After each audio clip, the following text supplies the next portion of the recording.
Watch the story.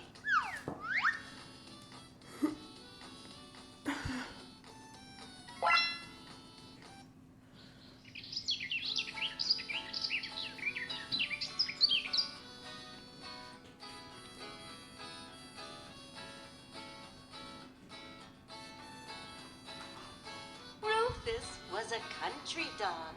He lived with his family near quiet green fields and long dirt roads.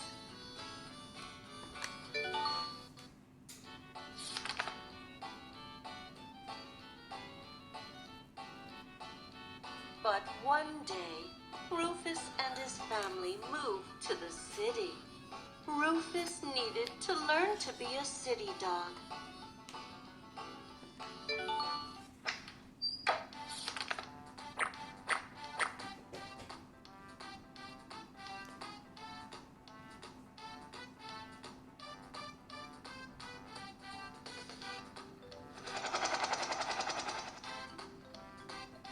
Rufus learned one thing about the city right away. The city was loud.